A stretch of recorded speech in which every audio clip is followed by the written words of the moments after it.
The vast darkness of space stretched endlessly around the Sovereign Fist, a massive warship of the Karathi Empire. Inside its command center, crew members moved with practiced efficiency between glowing consoles. The ship had been on patrol for 6 weeks, following the same route they had taken hundreds of times before. Nothing ever happened in this sector. The crew was bored.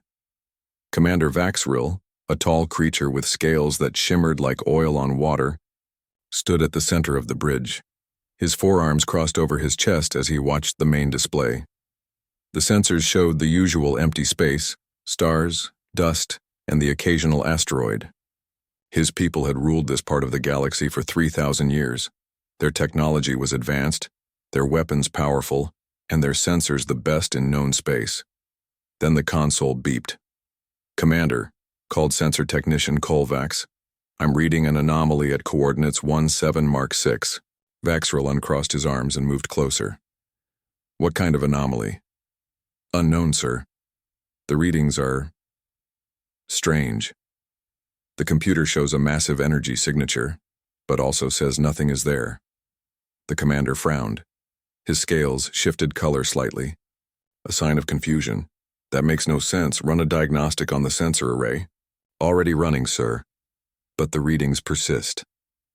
Vaxrill had seen sensor ghosts before. Sometimes cosmic radiation could create false readings. Sometimes a malfunctioning relay would show enemy ships where none existed. But this was different. The energy signature was too large, too powerful. If it was real, it would be bigger than their own ship. "Maintain course," he ordered. "Continue monitoring, but don't waste more time on it."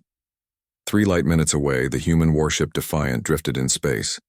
Its engines were powered down to minimum levels, and most systems ran on emergency power. The ship looked different from any vessel in the known galaxy.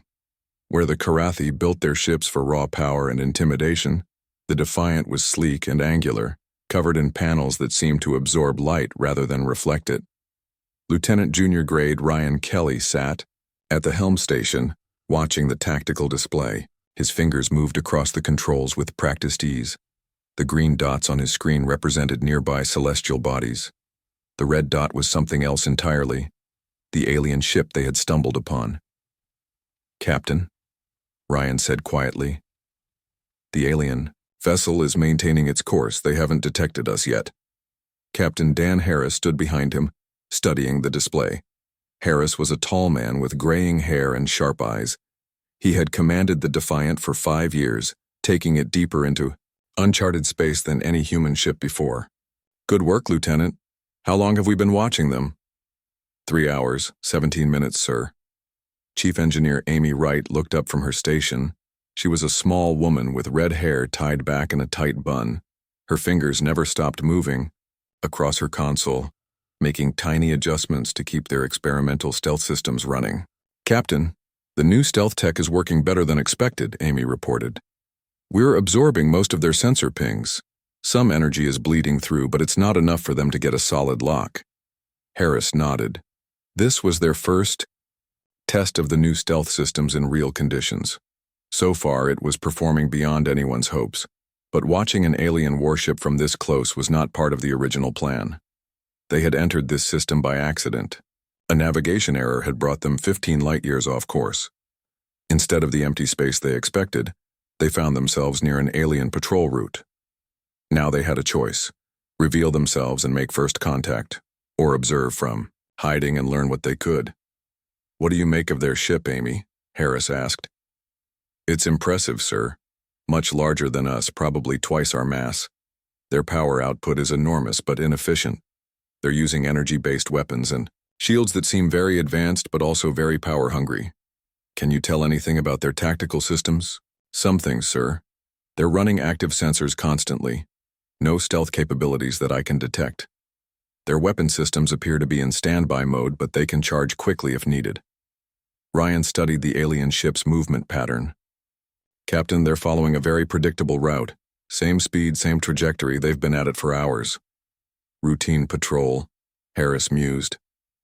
"They've done this so many times they're not even trying to vary their pattern." Communications Officer Lisa Brown spoke up from her station. "Sir, should I attempt first contact? We have translation protocols ready. Harris considered this. First, contact was always risky. They didn't know anything about these aliens, their culture, their intentions, or how they might react to humans. Not yet, Lieutenant. Let's observe a little longer. We need to understand more about them before we reveal ourselves. The Defiant had been built for deep space exploration, but it was also prepared for defense. Harris knew his crew was ready for anything, but he preferred to avoid conflict when possible.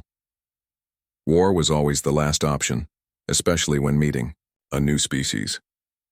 Back on the Sovereign Fist, the sensor anomaly continued to puzzle the crew.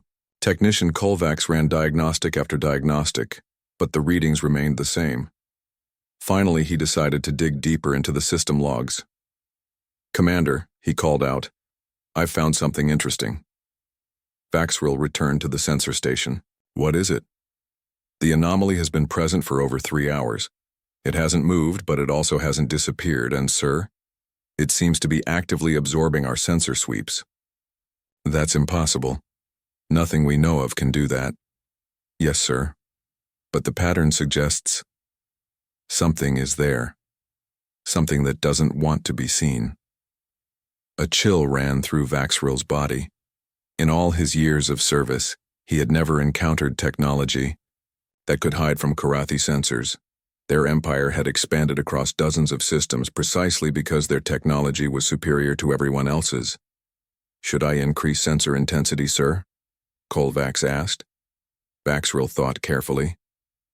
If something was truly hiding in their space, he needed to know what it was, but increasing sensor power might also reveal their own position if this was some kind of trap. Moderate increase only, and bring the weapon systems to stand by. As the Sovereign Fist boosted its sensors, the Defiant detected the change immediately. "Captain," Ryan reported, "the alien ship is scanning more actively. They're trying to get a better look at us." "They know something's there," Amy added. "Our stealth systems are good but not perfect. If they keep this up, they'll eventually get through." Harris made his decision. Maintain position. Reduce power to minimum safe levels. Let's see what they do next. On both ships, tension grew. The Karathi had detected something impossible. A ghost in their sensors that might be real. The humans had found themselves accidentally spying on an alien empire. Neither crew knew what would happen next, but both were preparing for the worst. The vast emptiness of space suddenly felt very small. Time crawled by like a wounded creature.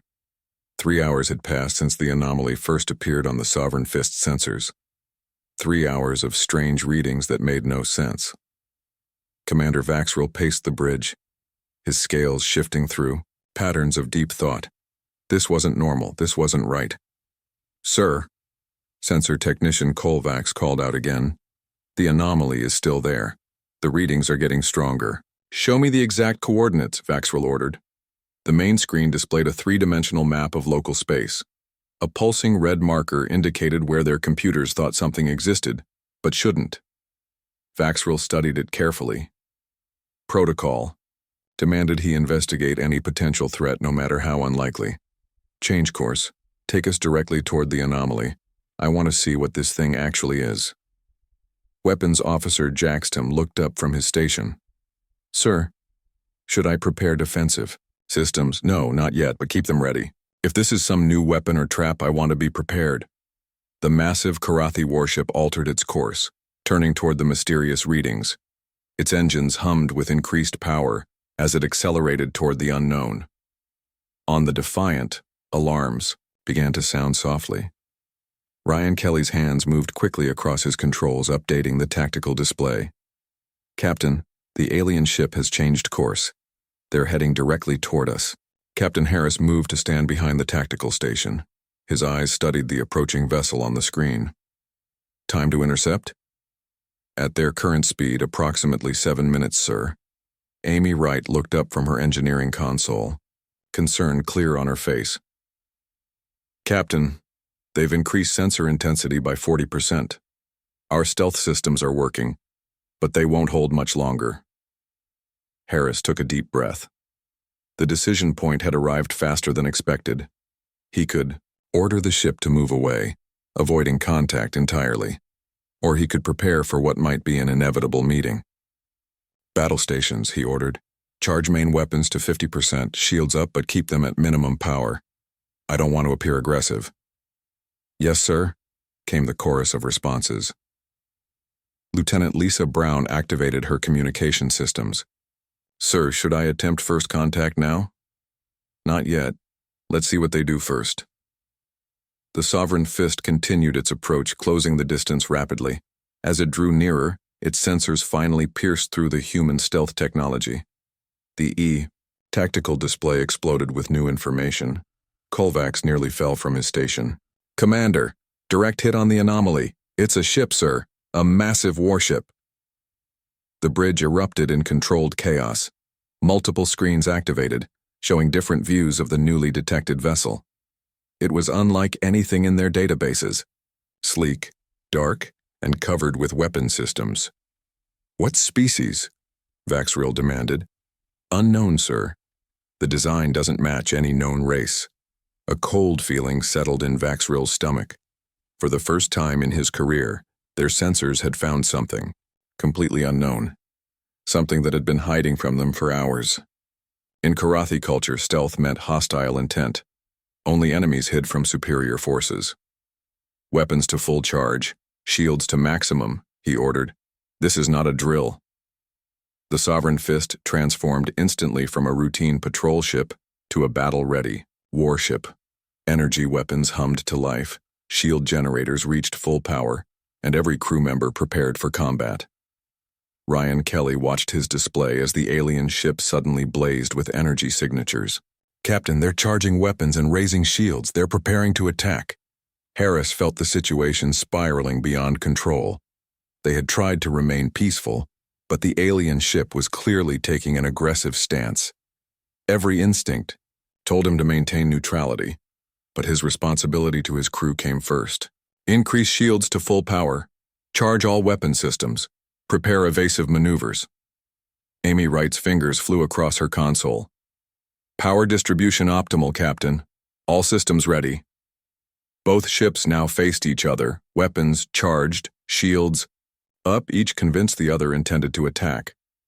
The space between them crackled with tension and energy emissions. Vaxriel studied the tactical display. The unknown ship was smaller than the Sovereign Fist, but its power readings were impressive. Its weapons charged quickly, its shields activated smoothly. This was no primitive vessel. Open a channel, he ordered. Demand identification. The communications officer tried multiple frequencies but received only static in response. The unknown ship remained silent. No response, Commander. Vaxriel's scales darkened with concern. Silent ships meant pirates or invaders. In 3,000 years of Karathi expansion, peaceful species always responded to communication attempts. Only those with hostile intentions remained quiet. Prepare for combat operations. Target their weapons systems. On the Defiant, Lisa Brown worked frantically at her communications console. Captain, I'm receiving multiple hails on different frequencies, but our translation matrix isn't recognizing their language. I can't understand what they're saying. Keep trying. Send basic mathematical sequences, universal greetings, anything that might get through. But the Karathi, convinced they faced a hostile force, had already made their decision.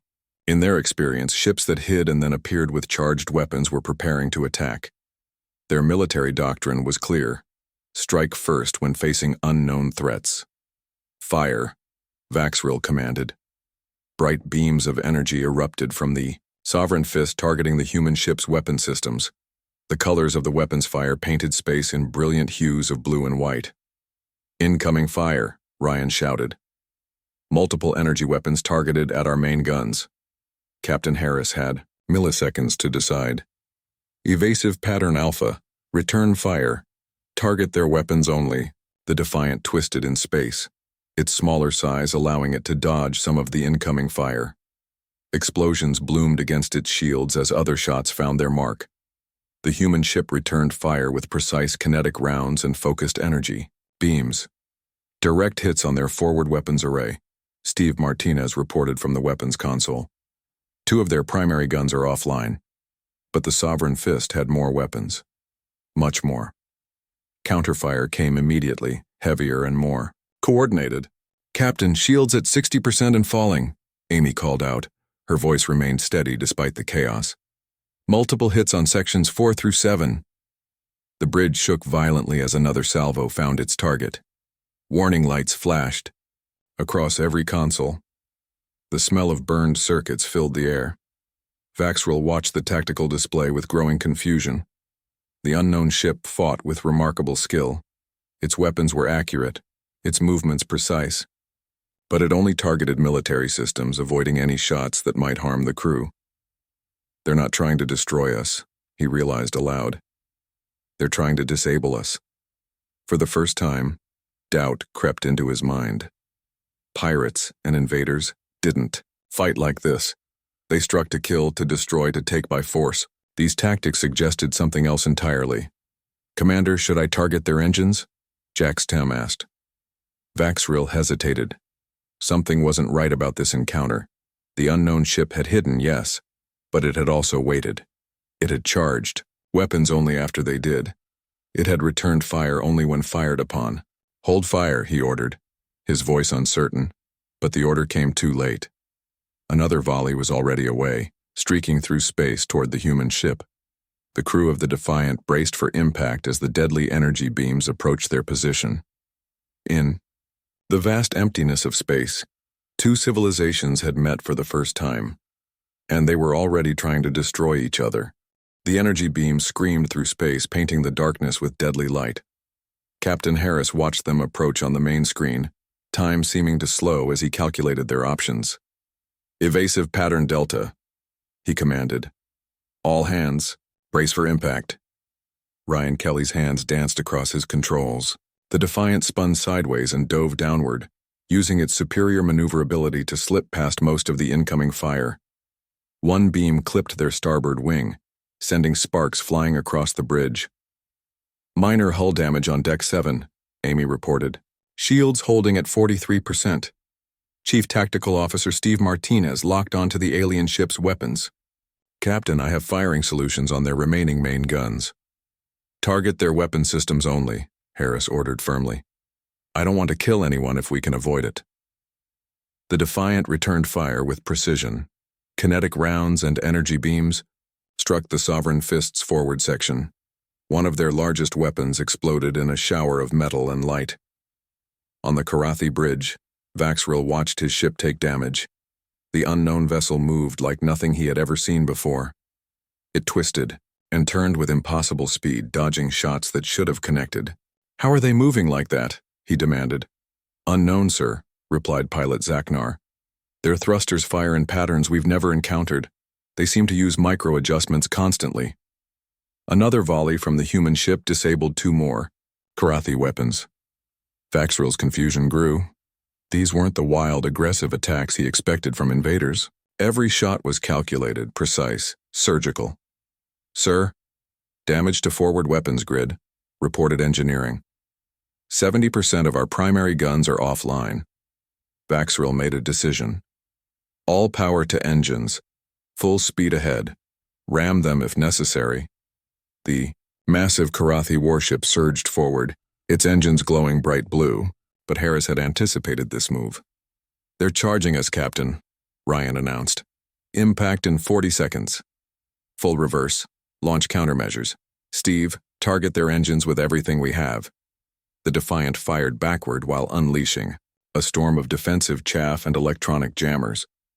At the same time, every weapon they had focused on the Sovereign Fist's engine section. Kate Johnson, at the weapons station, made a discovery. "Captain, their shields have a weakness. They cycle power to recharge. There's a gap every 6 seconds. Time it perfectly. All weapons, fire on my mark." Kate counted down, watching the alien shield readings. "Mark." Every gun on the Defiant fired, simultaneously. The kinetic rounds and energy beams struck the Sovereign Fist just as their shields were recharging. The impact was devastating. Explosions tore through the alien ship's engine section. One of their main thrusters went dark. The massive vessel, unable to maintain its charge, veered off course.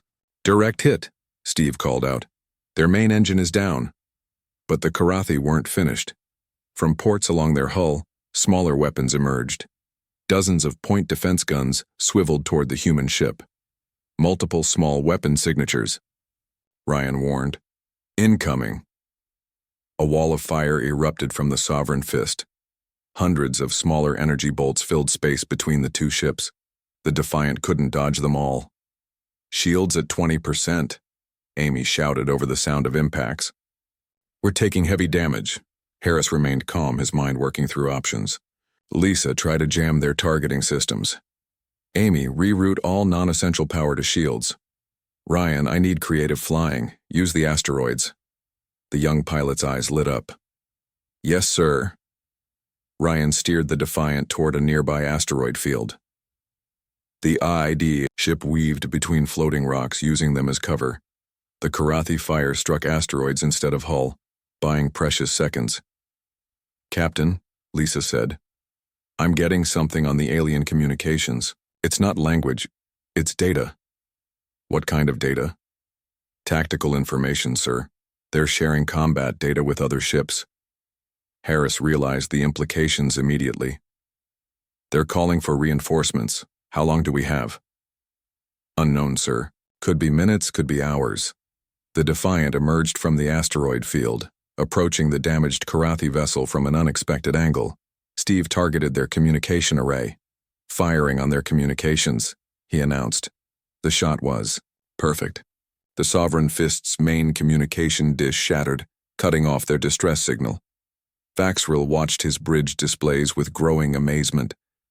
This unknown ship fought with intelligence he had rarely seen.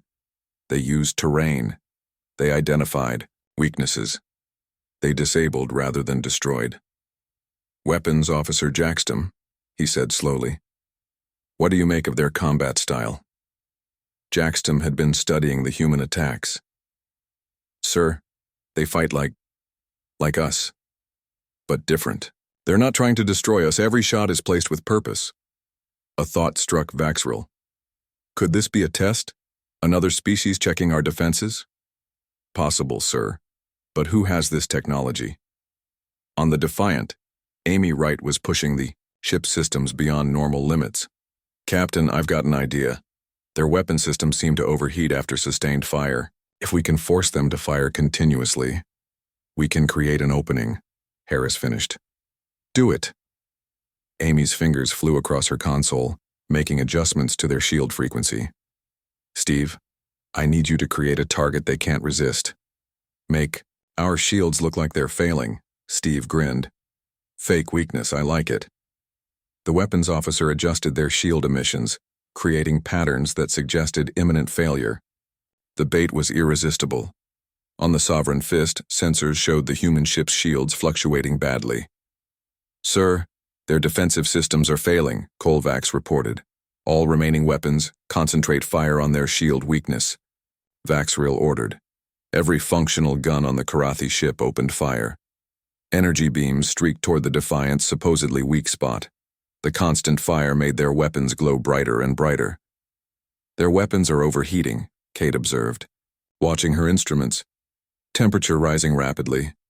Wait for it, Harris said, watching the display. Wait. Suddenly, several of the Sovereign Fist's weapons shut down automatically, their safety systems preventing meltdown. Now, Harris commanded. All power to engines, maximum acceleration, target their bridge.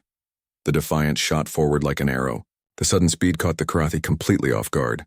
In seconds, the human ship was close enough to see individual viewports on the alien vessel. Firing, Steve announced. But instead of weapons fire, bright searchlights erupted from the Defiant, directly illuminating the Sovereign Fist's bridge. The message was clear. We could have destroyed you, but we choose not to. Vaxrill stared at the blazing lights, understanding flooding through him. These beings had won the fight.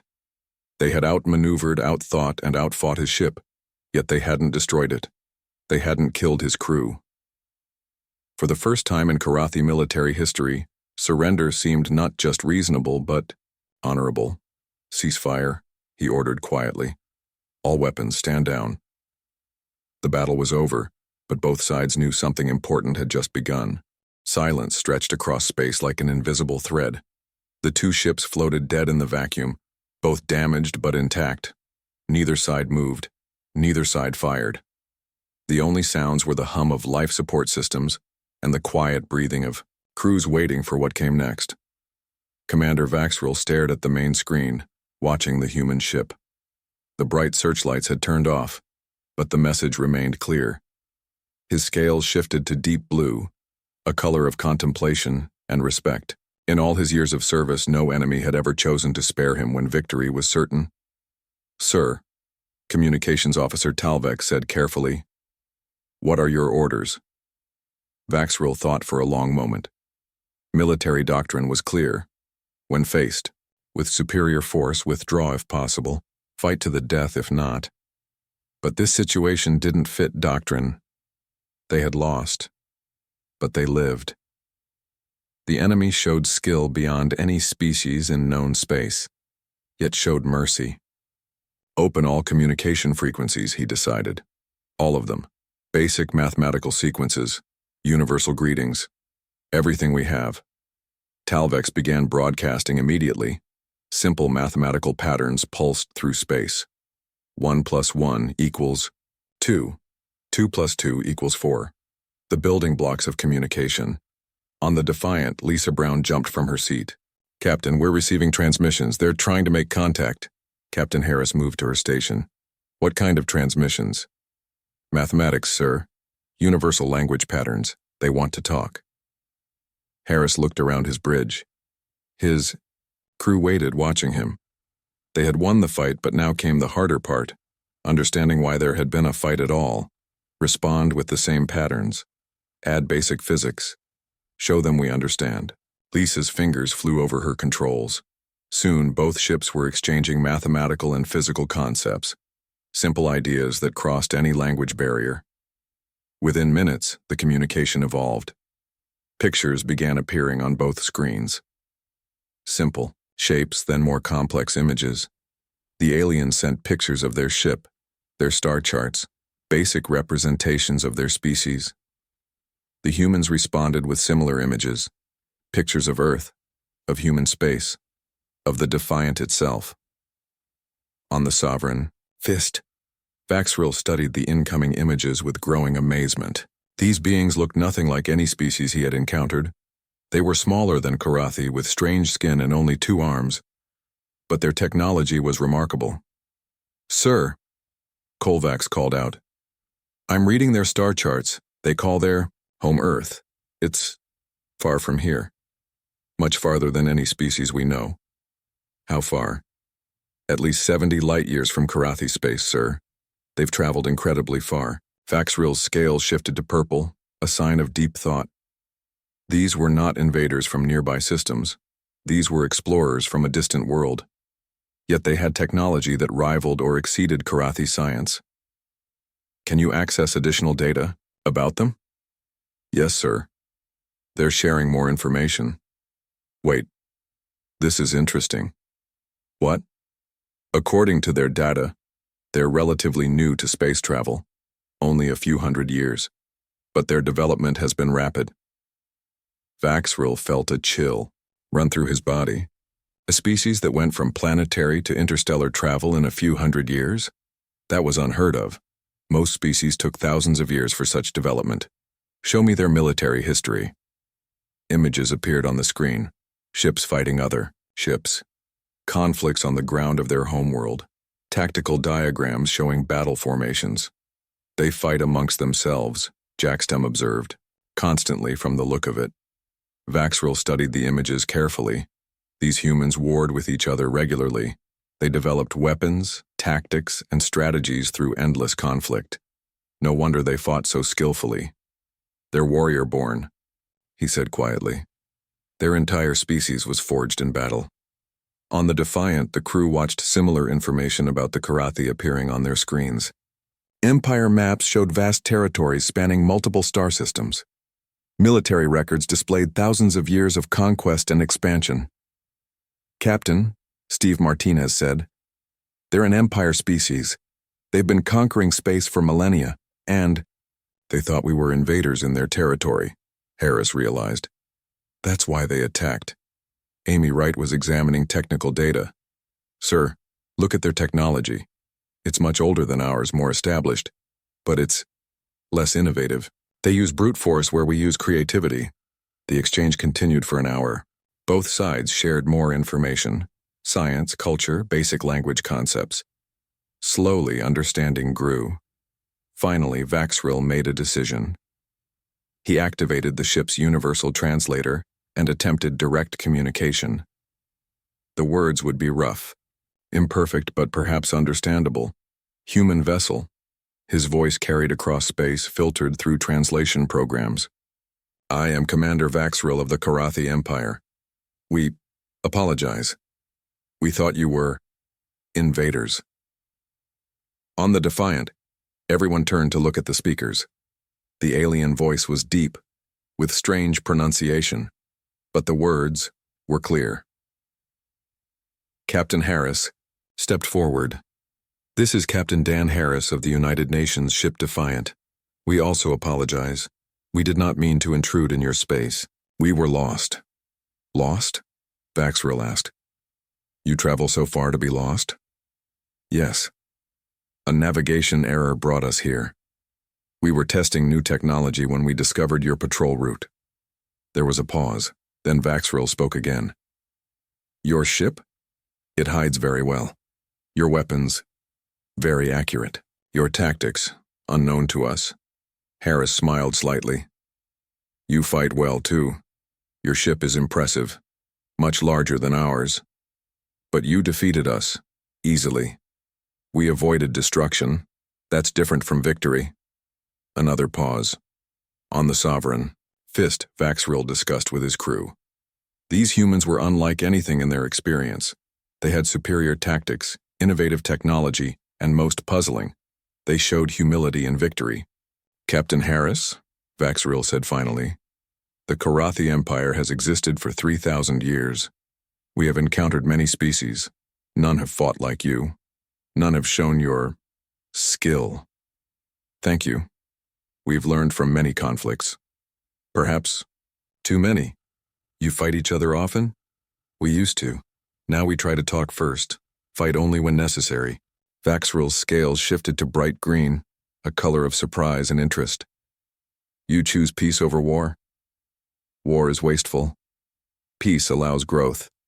These words struck Vaxrill deeply. The Karathi Empire had expanded through conquest for millennia. Peace had always seemed like weakness to them, but this small ship had just taught them otherwise.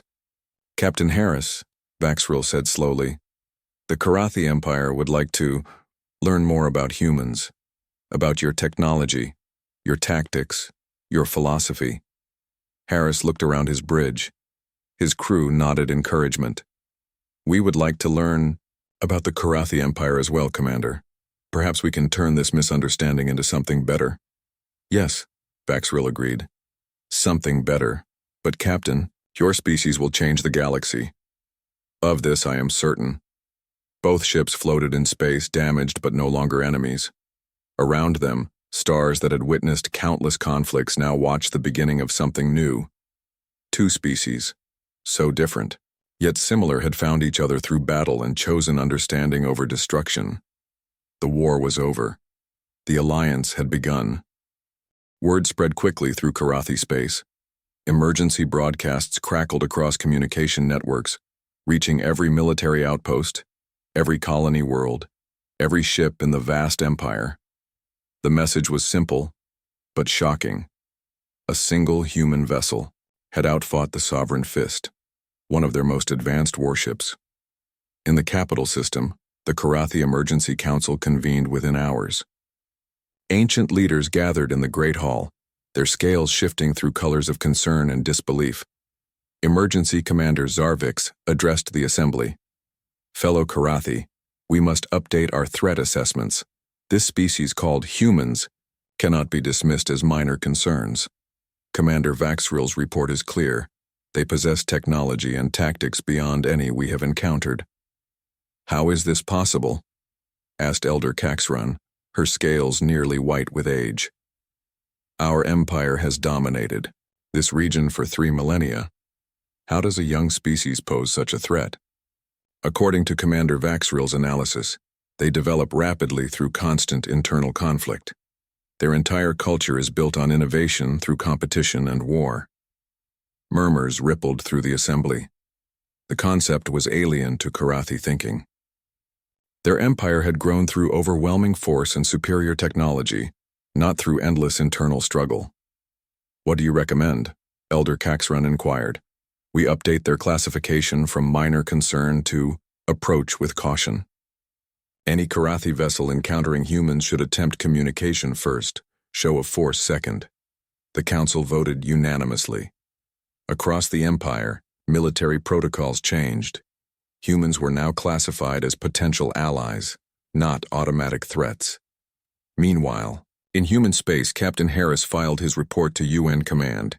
Admiral Patricia Lee reviewed the incident from her office on Luna Base, Earth's primary military command center. Her aide, Commander Jack Wilson, stood at attention as she read. Captain Harris engaged an unknown alien warship, defeated it using innovative tactics, then established first contact and potential diplomatic relations, she summarized. All in a single day's work. Yes, Admiral. The crew performed exceptionally. Lee stood and looked out at the blue-green Earth through her window. "This changes everything, Jack. We're not alone and we're certainly not weak, but we also need to be prepared for more misunderstandings." "Authorization for new first contact protocols, Admiral?" "Approved. Communication first, weapons only for defense. We want to avoid another firefight if possible." She turned back to the report. "Send this up the chain to Earth Command, and Jack, arrange full honors for Captain Harris and the crew of the Defiant. They've earned it." 6 months passed. The first formal diplomatic meeting took place on a neutral station, hastily constructed at the boundary between Karathi and human space. Representatives from both sides gathered, translators humming softly between conversations. Captain Harris attended as the human military representative, accompanied by Ambassador Sarah Mitchell. Commander Vaxril came with the Karathi delegation. When the two commanders met, their greeting was formal but warm. "Captain Harris," Vaxril said, his scales showing bright gold, a sign of respect and friendship among his people. "My ship bears scars from our encounter. They remind us daily of human ingenuity." Harris smiled. "Commander Vaxril, your ship tested our limits too. We learned much from that battle." "As did we. Perhaps too much." The meetings lasted 3 days. Cultural exchanges were arranged. Technology sharing agreements were discussed carefully. Military cooperation was explored with caution. The most significant development came from an unexpected source. During a break, young Karathi scientist Velnax approached human engineer Dr. Mark Casey. "Your stealth technology," Velnax said hesitantly. "It uses principles we never considered, light absorption rather than reflection. Could I learn more?" Dr. Casey looked at Velnax with surprise, then smiled. "Of course. And perhaps you could show me your energy weapon designs? We've never seen anything quite like them." This simple exchange sparked what became known as the Innovation Exchange Program.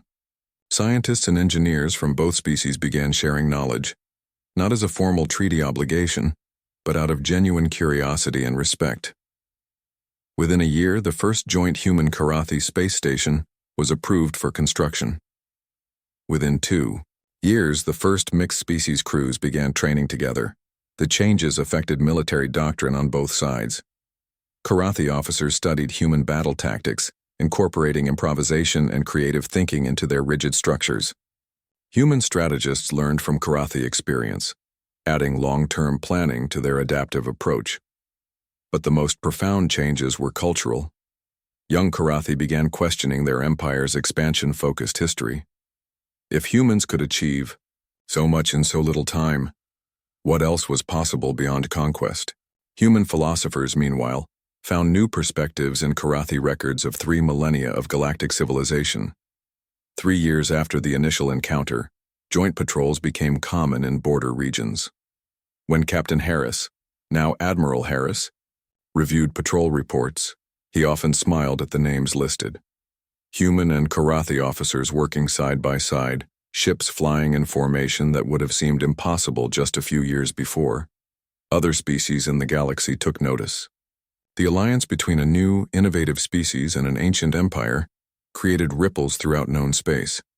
Some viewed it with suspicion, others with interest, but all with respect. When the Drex Collective threatened mining colonies near the Andromeda border, they retreated quickly upon detecting joint human-Karathi patrol signatures. Word had spread. These allies combined the best of both worlds, human creativity with Karathi experience, human adaptability with Karathi power. 5 years after that first encounter, Captain Ryan Kelly, now commanding his own vessel, received an interesting communication while on patrol. His tactical officer, a young Karathi named Zilvex, looked up from his console. "Captain, we're receiving a distress signal. Unknown vessel, design not matching any in our database." Kelly smiled. "First contact protocols, Mr. Zilvex. Full communication attempt, peaceful approach. We've learned our lesson about assumptions." "Aye, Captain." Beginning wide-spectrum broadcast. As the ship changed course toward the distress signal, Kelly thought about how much had changed.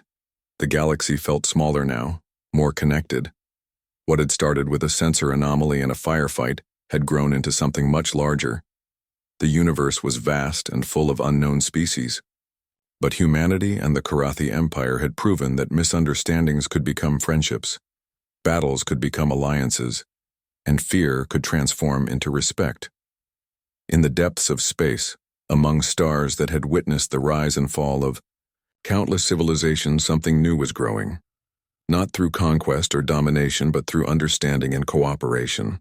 And both species, in their own way, prepared to face whatever wonders or dangers the galaxy might hold next. The story that began with alien sensors detected a human warship had become something neither side had expected, a bridge between worlds, built on mutual respect and curiosity. The future, vast and uncertain, now seemed less threatening and more promising than either species had dared to hope.